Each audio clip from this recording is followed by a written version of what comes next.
तो हेलो दोस्तों, आज हम डिस्कस करेंगे एक फार्मूला ये हाफ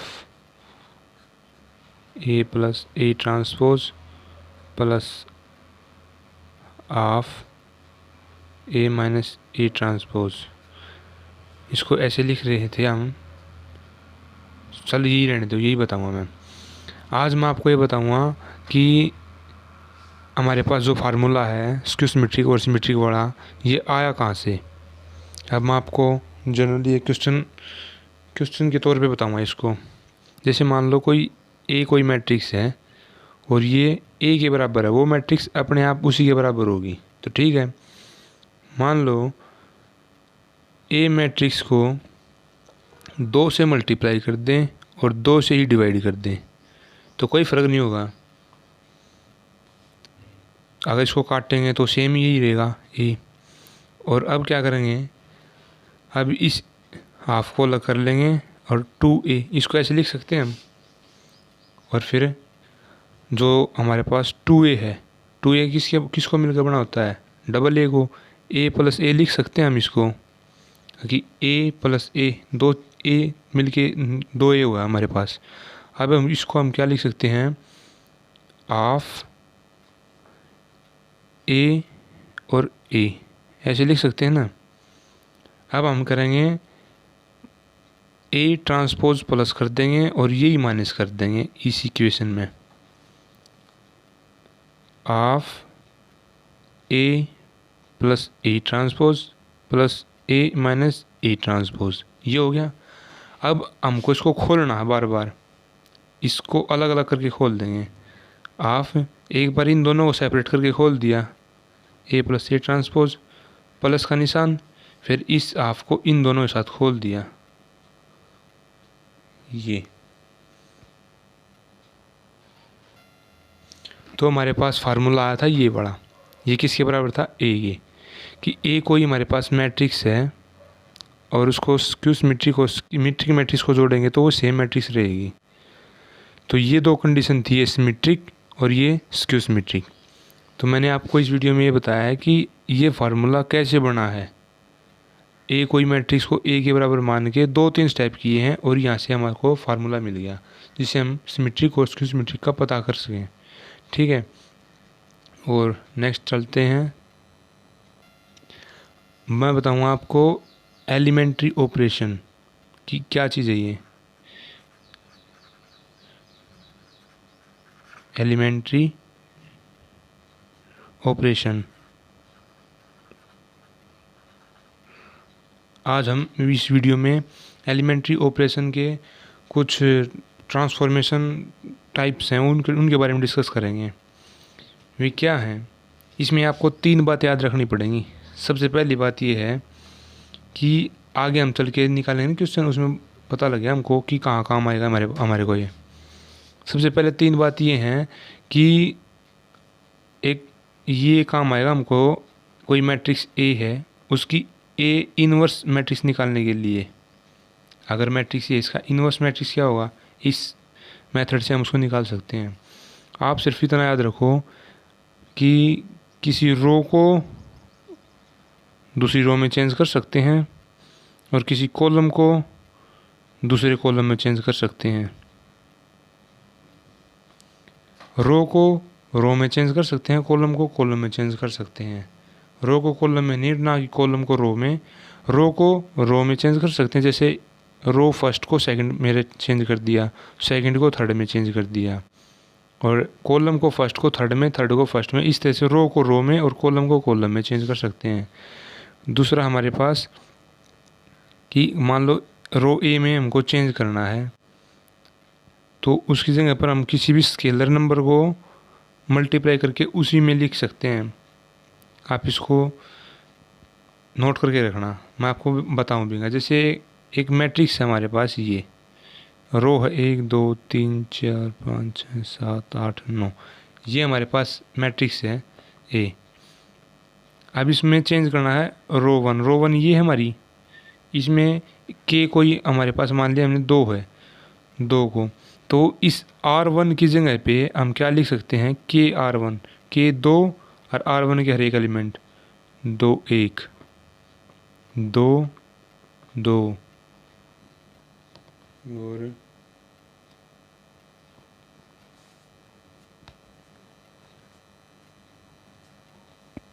ये जो आए हमारे पास 2 4 6, ये एक रो आ गई, ये कौन सी आ गई, न्यू R1, ये पुरानी R1 होगी, ये न्यू। अब 1 2 3 की जगह पे हम लिख सकते हैं 2 4 6, ये है हमारा R को R को कन्वर्ट करेंगे K इंटू R1, K कोई स्केलर है और R वही मैट्रिक्स है। और तीसरा पॉइंट हमको याद रखना पड़ेगा कि किसी भी R1 मैट्रिक्स, मतलब एक मैट्रिक्स हो कोई भी, उसकी जो रो 1 है उस रो 1 में चेंज करेंगे किसी स्केलर नंबर को, उसी रो या कॉलम में बदलाव करके मल्टीप्लाई, सॉरी मैं क्या कह रहा हूँ, मैं ये कह रहा हूँ कि इस मेथड से हम ये पता लगाएंगे कि कोई भी रो में चेंज करना है, उसी रो को प्लस करेंगे दूसरी रो को स्केलर से मल्टीप्लाई करके। अब जैसे इसी का एग्जांपल लेके दिखाऊं मैं, 1 2 3 4 5 6 7 8 9, ये कोई मैट्रिक्स A, इसको अप्लाई करके दिखाऊं मैं आपको। और R1 क्या है हमारे पास, 1 2 3, ये वाले एलिमेंट R1 के, ये ऑपरेशन सेम लगाऊं कि कोई कांस्टेंट नंबर हमारे पास 2 है, तो इसमें कैसे अप्लाई करेंगे, इसमें हम यहाँ पे इसमें करेंगे R1 ये R1 प्लस 2 R1, 2 क्या है कांस्टेंट नंबर ये वाला, फिर 2 प्लस में 2 और ये कितना हो गया 2 2, और यहाँ हो गया हमारे पास 3 जमा 2 3, यहाँ आ गया 1 जमा 2 2 जमा 4 3 जमा 6, तो 3 6 9 हमारे पास एलिमेंट आई ये वाले। अब ये आ गई नई R1 रो, इसको इनमें रख देंगे, ये काम आएगा हमारे पास जब हम इन्वर्स मैट्रिक्स निकालेंगे। आपको सिर्फ 3 ऑपरेशन याद रखने हैं कि रो को रो में बदल सकते हैं, कॉलम को कॉलम में, और किसी भी रो को चेंज करना है तो उसको किसी स्केलर नंबर से मल्टीप्लाई कर सकते हैं हम, मल्टीप्लाई और डिवाइड। और तीसरा है कि किसी रो में चेंज करेंगे तो उसी रो को प्लस कर दें किसी दूसरी रो को स्केलर से मल्टीप्लाई करके, स्केलर एक नंबर होगा फिक्स कांस्टेंट नंबर। अब हमारे पास एक नेक्स्ट टॉपिक आता है इन्वर्टिबल मैट्रिक्स। इन्वर्टिबल मैट्रिक्स ये क्या कहता है, ये बताऊँगा मैं आपको।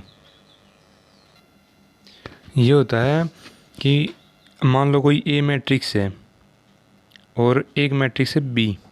इन्वर्टिबल का मतलब होता है कि इन्वर्स मतलब उल्टा, कि A कोई मैट्रिक्स अगर इसको हम मल्टीप्लाई कर दें B से और ये हमारा अगर आइडेंटिटी के बराबर आ जाएगा ना, तो इसका मतलब ये समझ लेना कि दोनों आपस में एक दूसरे के इन्वर्स हैं। इसका मतलब A बराबर है इसके, ये निशान क्या दिखाता है कि ये जो मैट्रिक्स है ये वाली ये इन्वर्स है, ये दिखाता है कि इन्वर्स का साइन हमारा ये -1। अब मैं एक क्वेश्चन लेके दिखाऊंगा आपको। अगर A कोई मैट्रिक्स है हमारे पास 2 3 1 2 और B कोई मैट्रिक्स है, ये एग्जाम्पल है बुक का, वही बता रहा हूँ मैं आपको। ये मैट्रिक्स हमारे पास 2, अगर AB या फिर BA अगर कोई सा भी आइडेंटिटी के बराबर आ जाए ना, तो इसका मतलब ये दोनों आपस में एक दूसरे के उल्टे हैं। तो निकालेंगे AB निकालने के लिए हमको क्या करना पड़ेगा, जैसे मैंने वीडियो में बताया था मल्टीप्लिकेशन कैसे करेंगे 2 क्रॉस 2 मैट्रिक्स की, ये तो नई मैट्रिक्स क्या आएगी 2 और 2, ये आएगी 2 क्रॉस 2 की मैट्रिक्स। अब इसको इससे 2 जमा 3 माइनस 1, ये हो गया। अब इसको इससे 2 माइनस 3 जमा 3 और 2। अब इसको भी सेम इसी तरह से 1 2 जमा 2 माइनस 1।